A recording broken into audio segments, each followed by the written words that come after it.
স্বামী স্ত্রীর একই বুদ্ধি দিয়ে যেভাবে ৩,০০০ টাকা জমায়। আসসালামু আলাইকুম, সবাই কেমন আছেন? আশা করি অনেক অনেক ভালো আছেন। আমিও আল্লাহর রহমতে অনেক অনেক ভালো আছি। আর একটা নতুন ভিডিও নিয়ে চলে এলাম আপনাদের মাঝে।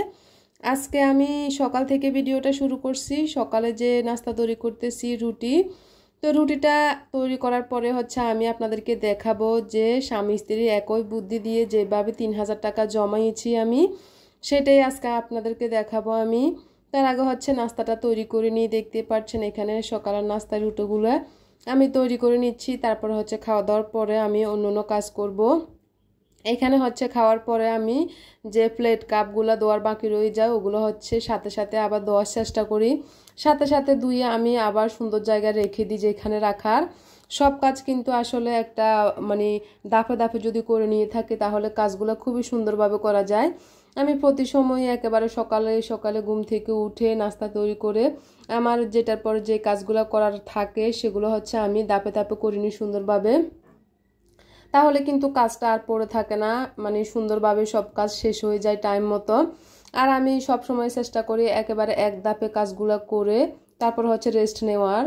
যদি কাজ পড়ে থাকে আসলে সবারই, আমার থেকে ভালো লাগে না। তো এই জন্য ধাপে ধাপে কাজগুলো করার পরে একটুখানি রেস্ট নিয়ে দেখতেই পাচ্ছেন সব কিছু আমি ধোয়ার পরে আবার কিচেন র্যাকের মধ্যে সুন্দরভাবে সাজিয়ে গুছিয়ে রেখে দিয়েছি। তা আমি কিন্তু এরকম করে রাখি সব সময়। আমার ভিডিও যারা দেখেন তারা কিন্তু বলতে পারেন সব সময় কিন্তু এই কাজগুলো আমার থেকে থাকে। সকাল থেকে আসলে কাজটা শুরু করি যে এই জন্য এরকম কাজগুলো থেকে থাকে। এরপরে আমি আপনাদেরকে দেখাচ্ছি যে স্বামী স্ত্রী একই বুদ্ধি দিয়ে আসলে কিভাবে আমি ৩,০০০ টাকা জমিয়েছি। তো একটা ফ্যামিলির আসলে সব সময় কিন্তু স্বামী স্ত্রীর একই বুদ্ধি থাকা আমি মনে করি সবারই দরকার। সব কাজে আসলে দুজনে একসাথে যুক্তি করে তারপরে যে কোনো কাজ করলেই কিন্তু সব সময় কাজগুলো এগিয়ে যায়, খুব সুন্দরভাবে করা যায়। তো আমরা দুজন দুজনকে অনেক অনেক বিশ্বাস করি সব সময়। আর আমার হাজব্যান্ড কিন্তু আমাকে অনেক বিশ্বাস করে, এই জন্য সব সময় আমাকে সাপোর্ট করে যে কোনো কাজে। দেখতে পারছেন আমি কিন্তু একা একা এই ৩,০০০ টাকা কখনোই জমাতে পারতাম না।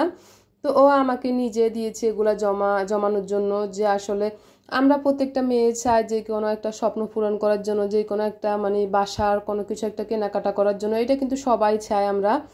তো আমারও খুব ইচ্ছা আস্তে আস্তে করে আমি প্রতিটা স্বপ্নগুলো এইভাবে পূরণ করব, যে কোনো একটা ভালো একটা জিনিস কিনবো। কিন্তু আসলে সবসময় তো হাতে এতগুলো টাকা একসাথে হয় না।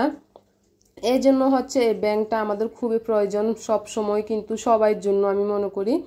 এই ব্যাংকগুলোতে আমরা যে আমাদের আস্তে আস্তে করে টাকাগুলো রাখি আমাদের স্বপ্ন পূরণ করার জন্য। আমি কিন্তু অনেকটাই স্বপ্ন পূরণ করেছি এরকম করে রেখে। তারপর একসাথে কিছু টাকা জমে যায় এরকম করে যদি আমরা রেখে থাকি, তখন কিন্তু আস্তে আস্তে প্রতিটা জিনিস আমরা কেনাকাটা করতে পারি। আর আমার এই টাকাগুলা থোয়ার উদ্দেশ্য কিন্তু যে রাখতেছি আমি, তা রাখার উদ্দেশ্য আছে। আমার মনে একটা স্বপ্ন আছে, সেটা আমি পূরণ করব। যখন পূরণ করি তখন কিন্তু আমি আপনাদেরকে দেখাবো কি স্বপ্নটা ছিল। তো এরকম করে প্রতিটা স্বপ্ন আমাদের এখানে আমরা জমা করছি দেখতে পারছেন। তো এখানে ৩,০০০ টাকা কিন্তু আমি পরপর রাখতেছি দেখতে পারছেন আপনারা। যে এটা কিন্তু আমি একাই পারলাম না, আসলে আমাদের দুজনের বুদ্ধি দিয়ে যে আমরা এই টাকাগুলো এইভাবে করে রাখলেই কিন্তু টাকাগুলো আমাদের জমে যাবে, কোনো একটা কিছু করতে পারবো। এই জন্য দুজন একসাথে বুদ্ধি করে চলে তারপর সবকিছু আমরা এগিয়ে নিয়ে যাই। অনেক সময় অনেক ফ্যামিলিতে আসলে স্বামী কখনো স্ত্রীকে বিশ্বাস করে না, কিংবা সে যে বিশ্বাস করে কোনো টাকা দিবে, আসলে তার মর্যাদাও রাখতে হবে, যে বিশ্বাসটা রাখতে হবে অবশ্যই। কখনো আপনার যদি বিশ্বাসটা একবার ভেঙে যাচ্ছে কখনো আর বিশ্বাস করবে না, তাহলে আপনাকে এই জন্য আসলে বিশ্বাসের মর্যাদা অবশ্যই রাখতে হবে। তো আমি আসলে সেরকম কিছুই করি না যে আমাকে অবিশ্বাস করবে কোনো প্রকারে, কোনো অন্য কাজে কোনো খরচ করি না, কিংবা সেই বিশ্বাসের মর্যাদাটুকু দিয়ে এই জন্য আমার সবসময় বিশ্বাস করে যে প্রতিটা টাকা দেয় কিংবা সব কিছুই আমাকে হেল্প করে এই জন্যই। তো দেখতে পাচ্ছেন একা কিন্তু পারা যায় না, আমি বারবার বলছি দুজন একে বুদ্ধি দিয়ে যদি আমরা সব সময় প্রতিটা কাজ করি তাহলে কিন্তু আমরা সব সময় কাজে এগিয়ে যেতে পারি প্রতিটা কাজে। তো এই ব্যাংকগুলো আমাদের প্রতিটা মেয়েরই একটা একটা স্বপ্ন আমি মনে করি। যে যাই জমাতে পারেন, অল্প কিছু বেশি 10-20 টাকা করে 50 টাকা করে যার সামর্থ্য অনুযায়ী যে যতটুকু জমাতে পারেন, এই জমা থেকে কিন্তু আপনাদের অনেক অনেক স্বপ্নটা পূরণ হয়ে যাবে। তো আশা করি আমি বললাম যে আমরা দুজন মিলে কিভাবে একই বুদ্ধি দিয়ে ৩,০০০ টাকা জমিয়েছি। আমার স্বামীর হেল্পে আমি এই টাকাগুলো ব্যাংকে জমিয়ে নিয়েছি। এখানে হচ্ছে দেখতে পারছেন ফেঁড়া, তারপর হচ্ছে আমরা নিয়ে আসলো, এগুলো আসলে খেতে অনেক মজাই লাগে। তো আমি এখানে সুন্দরভাবে একটা ইয়ের মধ্যে আমি রেখে দিয়েছি। সাথে হচ্ছে আমার এখানে আটা নিয়ে আসলো, চিনি নিয়ে আসলো, আমি সেগুলো কিন্তু ভরে রাখবো। এগুলো আমি বের করে রেখেছি প্রথমে। তো দেখতে পাচ্ছেন এখন হচ্ছে এখানে হালকা কিছু বাজার, এই যে চিনি আনলো, আটা আনলো। আটাটা কিন্তু আমার সব সময় থাকে, কারণ হচ্ছে আমি যেহেতু রুটি খাই সব সময়, এই জন্য হচ্ছে আটা আমার সব সময় থেকে থাকে। আর চিনিটা হচ্ছে আমার একেবারে শেষ হয়ে গেছে। এখন হচ্ছে চিনিটা আমি একটু ঢুকিয়ে নিচ্ছি বয়মের মধ্যে, ঢুকে তারপর হচ্ছে রেখে দিব। প্রতিটা কাজ আসলে সুন্দর করে যদি গুছানোর সাথে সাথে থাকে তাহলে কিন্তু সব সময় কাজগুলো আর বাড়তি হয় না, সুন্দরভাবে একেবারে শেষ হয়ে যায়। এখানে আমার পেঁয়াজ রসুন একেবারে শেষ হয়ে গেছে। পেঁয়াজ অল্প কয়টা, আসলে পেঁয়াজ খাওয়া হয় বেশি, এই জন্য হচ্ছে শেষ হয়ে গেছে। এখন আবারও নতুন করে নিয়ে আসলো, তো আমি এইভাবে করে রেখে দিয়েছি, আমি যেভাবে সবসময় রেখে থাকি। রসুনও কিন্তু একেবারে শেষ পর্যায়ে, এই জন্য হচ্ছে আরও কিছু পরিমাণ রসুন নিয়ে আসলো। তো পেঁয়াজ রসুন আমি যেভাবে রেখে থাকি সেভাবে হচ্ছে আমি সুন্দর করে গুছিয়ে রেখে দিয়েছি, দেখতে পাচ্ছেন। এরকম করে কিন্তু আমি সবসময় রাখি। এখন হচ্ছে রান্নার সময় আমি রান্নাটা করে নিব। সবার প্রথমে কিন্তু আমি চুলায় ভাত বসিয়ে দিই, আর এই পাকে হচ্ছে আমি তরকারিগুলো রেডি করে নিয়ে নিই। দেখতে পাচ্ছেন এখানে আজকে রান্না করার জন্য কি কি নিয়েছি।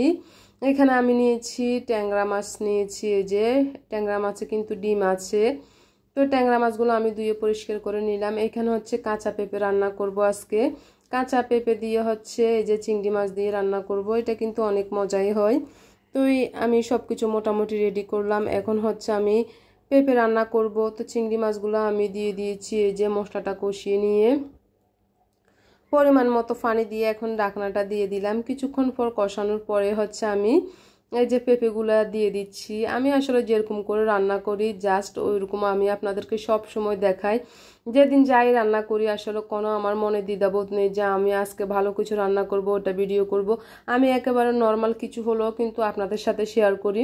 আসলে মানুষ যে সব সময় ভালো কিছু খাবে এমন কোনো কথা না, সব সময় ভালো খারাপ মিলে কিন্তু আমাদের জীবনটা এরকমই থাকে। আর অনেকের হয়তো বা যাদের ফ্যামিলি হয়তো বা আরও ভালো পর্যায়ে আছে তারা হয়তো বা মাছ মাংস সবসময় খেয়ে থাকেন।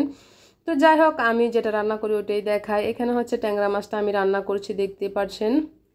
প্রথমে মশলাটা কষিয়ে নিয়েছি, এখন হচ্ছে আমি ট্যাংরা মাছগুলো দিয়ে এখানে কিছুক্ষণ পরে হচ্ছে আমি পানি দিয়ে দিব, কারণ হচ্ছে ট্যাংরা মাছগুলো ভেঙে যাবে যেহেতু আমি কাঁচা ট্যাংরা মাছ রান্না করতেছি। তো হয়ে গেছে মোটামুটি। কিছুক্ষণ পরে আবার আমি দেখতে আসলাম কি পর্যায়ে আছে। দেখতে পারছেন তরকারিটা কিন্তু আমার হইতেছে, একটুখানি জল কমিয়ে আসলো, মাখা মাখা জল অবস্থায় কিন্তু মাছটা আমি নামিয়ে ফেলবো। অবশেষে হচ্ছে একেবারে রান্নাটা শেষ। তো আমি রান্না শেষে একবার দেখিয়ে দিই আসলে আমার রান্নাটা কেমন হয়েছে দেখতে, ওরকম আপনারা দেখে নেবেন। এই জন্য হচ্ছে এখানে হচ্ছে পেঁপে দিয়ে এই যে চিংড়ি মাছ দিয়ে রান্না করেছি, হয়ে গেছে মোটামুটি। আর এখানে হচ্ছে ট্যাংরা মাছ রান্না করলাম, এই যে একেবারে মাখা মাখা জলে। তো সব মিলিয়ে হচ্ছে রান্না বান্না শেষ আমার। তো আমি এটুকুই কিন্তু আপনাদেরকে দেখিয়ে দিই একেবারে সকাল থেকে দুপুরবেলা কিংবা বিকেলবেলা পর্যন্ত। তো আজকে এই পর্যন্তই, সবাই ভালো থাকবেন, আল্লাহ হাফেজ।